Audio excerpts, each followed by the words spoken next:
From the southern border to the northern border, we are in a border crisis, and it's basically at the hands of those on the eastern and western borders.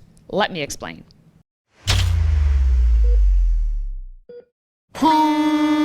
It's time to talk about the borders and the real issues plaguing this country when you have a supposed leader like this guy. Nationally, last year, extreme weather cost us $145 billion. That's what it costs the American public. And extreme weather is not going to ease up on its own. We have to be ready.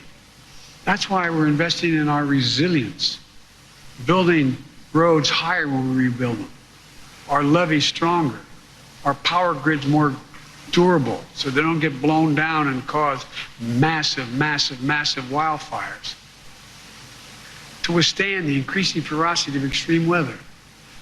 And how much has Joe Biden's ideas cost all of us? He's blaming inanimate objects, much like I blame him, also an inanimate object. But rejoice in knowing that inanimate object has united us. We know from last week's video, which of course you should all go watch, that Biden did fulfill one campaign promise, the promise to unite us all together into disliking all that he is doing. And now the polls show not only do we all dislike him as president, we're united in thinking he should be impeached. Half of the country right now thinks that Joe Biden should be impeached. And it's a 50-50, equally broken down by race. By party, to be expected is 74% of Republicans, but for half of the Democrats and independents to say impeach, eek! Bad news bears, or now that Washington football has named itself, I guess, Bad News Commanders, and the so-called commander-in-chief. The main reasons for impeachment given were the debacle with Afghanistan and failed immigration policy. So there's actual reason to impeach, not just, that he had mean tweets. Which brings us to today's question. Should Biden be impeached? Let me know your answer and reasoning in the comments. And if you could share this video to get some deserved exposure to the trucking industry and the police, I'd appreciate it. Now on to those topics, because that's what's been happening this week. We'll start with the trucking convoy that the media in America is trying to forget that this is actually happening in our northern neighbor because it has implications right here at home. Up there into Canada, thousands of truckers joined the Freedom Convoy 2022 on its way to Ottawa to protest the vaccine mandates, making it impossible for those truckers who are not vaccinated to cross the U.S.-Canada border without having to quarantine once returning home. According to Pajama Pants Prime Minister Justin Trudeau, Canadians are disgusted by such action. He wrote, "I know this pandemic is frustrating. It's frustrating that after 2 years, we're not done fighting COVID-19. But over the past few days, Canadians have been shocked and frankly disgusted by the behavior displayed by some people protesting in our nation's capital." He tweeted that out from an undisclosed location because he's a real leader. And he's COVID positive, just about 3 weeks after boasting that he got boosted. But he still is pushing the vaccine and booster in the name of science. I am glad he's feeling fine, because there are many who got COVID who feel like they got hit by a truck. This protest isn't about truckers. It's about people who don't want to believe in science, don't follow the principles that are going to keep us all safe, and at the same time are expressing a very concerning degree of intolerance and hateful messaging that has no place in Canada. So we're going to stay focused on supporting Canadians to get through this the right way by listening to science. So it's all about the science, but Trudeau still says it's all about freedom. We always in Canada will defend freedom of assembly, freedom of expression, freedom to protest against a government that people disagree with. That is all fine. But when it falls into hate speech, when it falls into causing economic damage or fear and assaults on innocent residents of Ottawa, that's unacceptable, and that's where the police will ensure that things get back to normal quickly, and that is what people are focused on. You can see he's very worried about the collective mass of truckers being intolerant with hate speech. Convoy has picked up people with a variety of grievances along the way. As for concerns about security, the protesters we talked to say that's media and government hype. We're all doing this peacefully. We all had to sign a contract and a code of conduct. We're all on board with this. This is for all of Canada, not just for Ontario or not just for the truckers. This is for everyone. It's even for the likes of the liberal Russell Brand, who gets what is happening on the grand scale and has woken up to the reality of what's happening. How come the truckers go from being heroes one minute when they're delivering vital goods and services to being loathed if they won't participate and capitulate according to the will of the powerful? The answers are probably pretty bloody obvious to any of you that switched on, and I know you are, you wonderful miracles. So let's have a look at this story using stuff we've had to do ourselves because the mainstream media won't bloody do it for us. You go right ahead and pick your lane. And pick your lane for another controversy that's hitting more in the United States. Since it'll be a long drive for those truckers, I hope they're listening to Spotify. But not Neil Young, Joni Mitchell, or Graham Nash, because you can't find them anymore on the Spotify. They have pulled their music because they simply disagree with Joe Rogan. Yes, the Joe Rogan, who has guests on his show that are controversial, and they, dare I say it, have civilized conversations for hours on end. So for being someone who likes to critically think and engage with others, he must be kicked off of Spotify. Him and his 11 million listens per episode. I think not.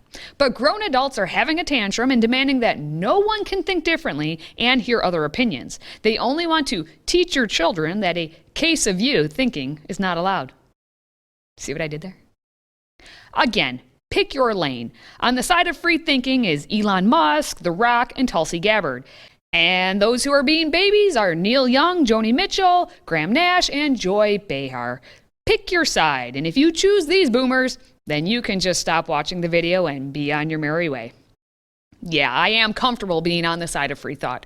This is very important to remember, so anyone still here, please listen closely. When the media is trying to distract you with nonsense, such as, is the Spotify fight currently, look closely at what the federal leaders are doing. The real danger of what is happening is not being reported because we're all distracted by Joe Rogan and the once relevant Neil Young. So you may have completely missed that we've had several police officers shot and killed in the past few weeks, all while looters are out about stealing all that they'd like to with no consequence. In Canada, the truckers are on a convoy, and in the United States, there was another convoy of late to honor those fallen. In New York City, 22-year-old detective Jason Rivera and his partner Wilbert Mora were killed in Harlem after responding to a domestic disturbance. Thousands of officers from other states and even the United Arab Emirates descended on the city to pay their respects. Of course, because police officers were involved and there are crazy people out there, it had to be taunted by said crazy people who claim they're all about solidarity and, bringing people together, but are really just full of rage and hate, and so they take it out on Twitter. Now, be warned, there are many expletives in this clip. Bro, but if I'd have known about that motherfucking funeral, I would have fucked that shit up, bro. All the way. 100% I'd have fucked that shit up, bro. I'm telling you. You ought to get around that corner. No cops. No KKK. Oh, man. So I'd have fucked that funeral up, son. That'd have been a wet dream to fuck that funeral up, bro. Oh, my goodness, son. I can't wait. I'm looking for the next cop funeral. I'm going to fuck it up, bro. I'm telling you, I'm going to fuck that shit up. They'll make news ASAP. It up. I don't give a fuck, bro. I don't give a fuck. I'm fucking their next funeral up. You niggas better not die no time soon, because I'm going to fuck your funeral up. You stinking ass. Son, that's going to be my new threat to them. I can't wait for one of y'all to die so I can fuck your funeral up.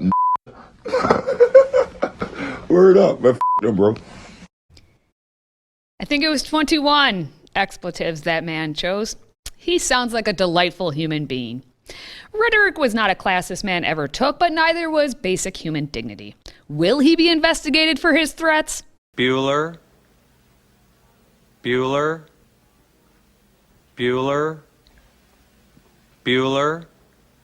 That's what I thought. Because those at the top really only care about the narrative they want to push. Right, Jen Psaki? There was your appearance on Pod Save America. There was a discussion of Fox's crime coverage. And one line has prompted some criticism from people. It was soft on crime consequences. What even is that? Were you speaking in your personal opinion, or is that at all a reflection of the priorities of this administration? Because the criticism is that it would reflect that crime is not a priority of this administration. Well, I encourage anyone to listen to the full context of the interview and the conversation. What I was speaking to was a chyron on Fox News, since you raised it, which suggested this administration is soft on crime with no basis. The Biden administration is soft on crime. Here's your basis. Back in my Rite Aid, and there's nothing to steal because this Rite Aid, like so many other Rite Aids, is closing down because everybody stole everything. And the workers here don't know if they're getting jobs. Congratulations, losers.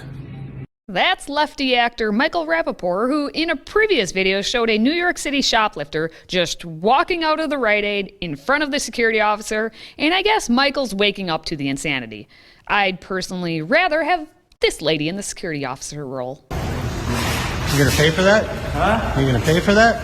Yeah. When? Huh? You gonna pay for it? Excuse me. I'm fed up with it. Goddamn thing. Come on, bud. Come on. Get out. Come on. Get out. Get out. Take your and go. Off. You just jack up the price for everybody else because of you. It's about time they got caught. Now that is a boomer who I could support. You see some people waking up to this insanity and the masses coming together in unity. Again, Joe Biden did something right in that sense.